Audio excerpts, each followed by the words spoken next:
दो टाइप के क्वेश्चन आएंगे बस एग्जाम में हाउस प्रॉपर्टी के, टाइप 1, टाइप 2 के चांसेस थोड़े ज्यादा होते हैं। टाइप 1 में तुम्हें 2 घर मिलेंगे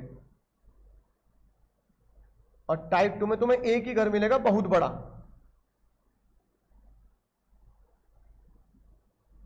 बचपन में ऐसे ही बनाते थे ना, छोटा दरवाजा, यहां पे ऐसे चिमनी लगा दी, चलो सेटेलाइट भी लगा दी यहाँ पे, और यहाँ खिड़की के अंदर तुम देख रहे हो घूर घूर कब आएगा कोई, कब आएगा मेरे बंजारे हैं। हाँ ऐसे ऐसे करके नदी जाती थी, बहुत बढ़िया। इससे ऊपर हम कभी बढ़े ही नहीं ड्राइंग में, है ना, ठीक है। तो टाइप 1 में 2 घर दे रखे होंगे, ताई ने बोला कुछ भी नहीं करना, 2 घर की अलग अलग कैलकुलेशन कर लेना, फिर दोनों को एंड में जोड़ देना, क्या हो गया, हाउस प्रॉपर्टी की इनकम आ गई। तो मैं हाउस 1 की कैलकुलेशन अलग करूंगा, हाउस 2 की कैलकुलेशन अलग करूंगा, दोनों की जीएवी की कैलकुलेशन अलग, दोनों के एनएवी भी अलग, और दोनों के फाइनल आंसर भी अलग अलग। फिर दोनों के फाइनल आंसर एक साथ जोड़ जाड़ के उस एसएससी की इनकम निकल जाएगी, है ना। बोलो, इसमें ऐसा हो सकता है कि हाउस 1 निकल जाए 16 और हाउस 2 निकल जाए सेल्फ ऑक्युपाइड, हो सकता है। हाउस 1 निकल जाए 12 महीने लेट आउट, हाउस 2 निकल जाए 16, हाउस 1 निकल जाए वैकेंसी, हाउस 2 निकल जाए सेल्फ ऑक्युपाइड। कोई भी केस हो सकता है, हमें वो केस पहचानना है, ठीक है। और उस हिसाब से भाई केस पहचानना क्यों है, जीएवी कैसे निकालोगे, जीएवी की तो 6 केसेस है ना, तो 6 केस में कोई केस तो पहचानना पड़ेगा। तो हाउस 1 का कोई अलग केस होगा, हाउस 2 कोई अलग केस होगा, जीएवी तो निकालनी है हाउस प्रॉपर्टी में। ब्याज की कैलकुलेशन कोई मुश्किल थोड़ी है, ब्याज की सिंपल कैलकुलेशन है जो कल सीखी थी। अब हाउस 2 में क्या हो रहा होगा, हाउस 2 में कुछ ऐसा हो रहा होगा। हाउस 2 में क्या रखा होगा, 50% पोर्शन, है ना, 50% पोर्शन, या मान लो ऐसे क्या रखा होगा कि 25% पोर्शन में तो वो खुद लेट आउट कर बैठा है, बाकी 25% पोर्शन में उसने क्या कर रखा है, सेल्फ ऑक्युपाइड, और बाकी 50% पोर्शन में वो अपना बिजनेस करता है ना। अब तुम्हें खतरनाक बात बताता हूं, खतरनाक बात, हाउस प्रॉपर्टी में कितने मेहमान हैं, हाउस प्रॉपर्टी में कितने मेहमान हैं, सिर्फ 6 मेहमान। मतलब कितनी ही कैलकुलेशन है, सिर्फ 6, है ना। देखो कौन कौन सी, 4 लोग तो जीएवी के हैं, 4 लोग जीएवी के, समझ गए कौन कौन से, fair rental value, municipal value, standard rent, actual rent. फिर अगला मेहमान हाउस प्रॉपर्टी का है म्युनिसिपल टैक्स पेड, कौन सा बाबू, म्युनिसिपल टैक्स पेड। और एक मेहमान कौन सा है, ब्याज, बस चेक कर लो। इसके अलावा पूरा हाउस प्रॉपर्टी में बताना कौन सी कैलकुलेशन की है तुमने, बताना भाई, कोई किए। तो पूरे हाउस प्रॉपर्टी में 6 ही लोग हैं बस, पूरे हाउस प्रॉपर्टी में मात्र 6 लोग हैं। फेयर रेंटल वैल्यू जब बताई जाएगी तो किसी कमरे की बताई जाएगी या पूरे घर की बताई जाएगी, तो फेयर रेंटल वैल्यू का तीर लगेगा दीवार पर। मतलब फेयर रेंटल वैल्यू दे रखी है 10,000, तो अब क्या करूंगा, इन तीनों में डिवाइड कर दो, कितने रुपए,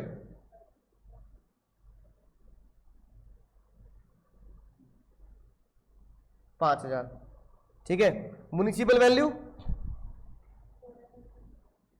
20, पूरे घर की दीवार पर, है ना, 5,000, 5,000 और 10,000। स्टैंडर्ड रेंट 40, पूरे घर की दीवार पर लगेगा 10, 10, 20। मान लो एक्चुअल रेंट दे रखा है पूरे साल का 50,000 रुपए, ये घर की दीवार पे लगेगा, बोलो रे, क्या इसका तीर घर की दीवार पे लगेगा, नहीं निकम्मो नहीं। ये एक्चुअल रेंट सिर्फ किसका है, ये एक्चुअल रेंट लेट आउट का ही तो है, तो इसका तीर घर की दीवार पर नहीं लग सकता, इसलिए एक्चुअल रेंट दूंगा कहां पर, पूरे के पूरे 50,000 इसमें, और इसमें नहीं जाएगा क्योंकि सेल्फ ऑक्युपाइड में रेंट थोड़ी मिल रहा होगा और मैं बिजनेस कर रहा हूं तो अपने आप से थोड़ी रेंट ले रहा हूंगा। ये खतरनाक बात। म्युनिसिपल टैक्स का तीर कहां लगेगा? घर की दीवार पर।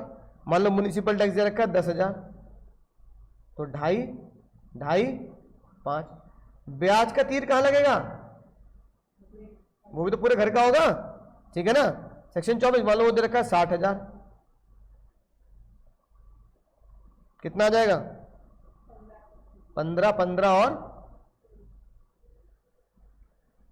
समझ गए? तो जिनके तीर दीवार पे लगेंगे उनका रेशियो में पैसा बढ़ जाएगा। सिर्फ एक ही बंदा ऐसा है जिसका तीर दीवार में नहीं जाता, जिसका कमरे में जाएगा, वो कौन है? उसका वहीं लिख देंगे बस।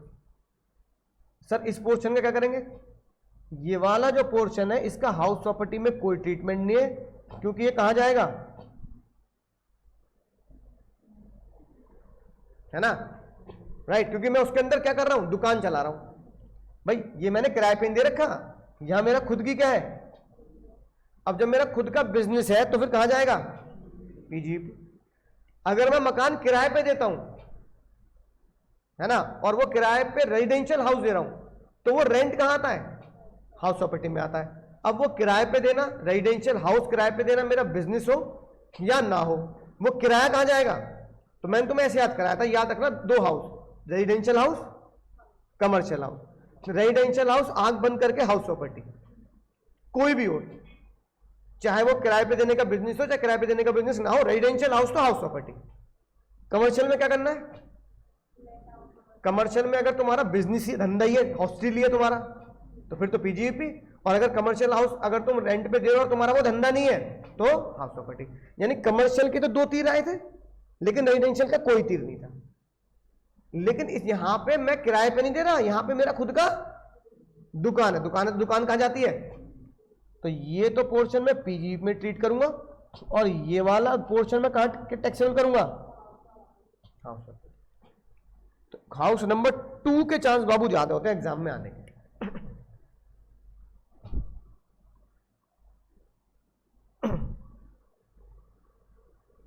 ठीक है, अभी रुझे एक खतरनाक चीज और लिखवा रहा हूं, है ना। अब दोस्तों मैंने तुमसे एक बात छुपाई है, और वो जो बात मैंने छुपाई है बहुत ही खतरनाक बात छुपा ली मैंने तुमसे। तो मैंने छुपाई है, झूठ नहीं बोला है। और गलत कहता हूं जब बोलते जब एग्जाम से पहले कॉल करके बताता, ये व्हाट्सएप करता, भाई एक बात छुपाई थी बताना भूल गया। तो कहते तुम कल पेपर है अब क्या बताना, अब तो छुपी रहने देते। है ना। वो बात भाई ये छुपाई है। तुम ये बताओ, fair rental value, municipal value, standard rent. Fair rental value, municipal value, standard rent, ये कितने महीने के निकलते हैं? 12 महीने के। तो मैंने इसमें कुछ गलत नहीं बताया, छुपाई है इसमें एक बात। Fair rental value, municipal value, standard rent 12 महीने के ही निकलते हैं, लेकिन इसमें एक झोल है। अगर मेरा घर ही बन के तैयार हुआ है, मान लो 1 जुलाई को, है ना, तो फेयर रेंटल वैल्यू क्या सरकार आके तुम्हें अप्रैल में बता देगी? क्योंकि अप्रैल में तो घर ही तैयार नहीं हुआ।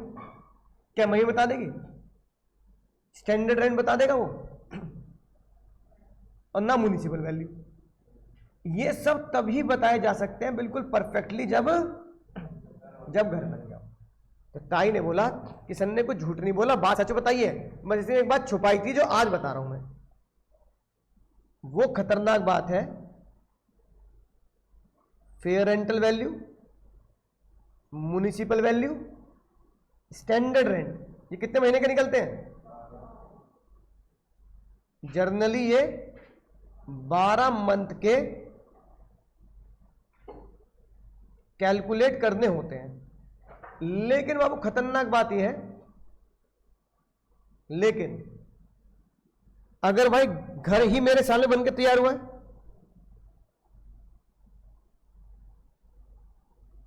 हाउस इज रेडी, है ना, यानी हाउस कंस्ट्रक्ट हुआ है या हाउस बाय हुआ है मेरे अपने प्रीवियस ईयर में,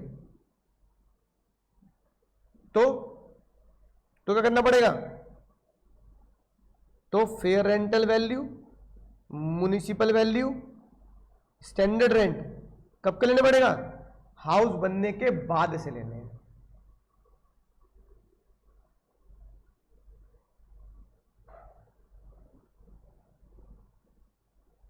फॉर एग्जाम्पल, अगर मेरा घर बन के तैयार हुआ 1 जुलाई को, अप्रैल मई जून 3 महीने नहीं था, तो fair rental value, municipal value, standard rent कितने महीने का लेना पड़ेगा, 9 महीने, और एक्चुअल रेंट भी उतने महीने का लेना पड़ेगा जितने महीने का एक्चुअल मिलेगा। सिर्फ ये एक इकलौता ऐसा केस है, और इस पे खतरा बना लेना, ये भाई एग्जाम में आ जाता है और बच्चा इसी में गलती करता है, क्योंकि बच्चा ज्यादातर क्वेश्चन में क्या करता है, 12 महीने का लेता है और वहां एग्जाम में धप्पा हो जाएगा।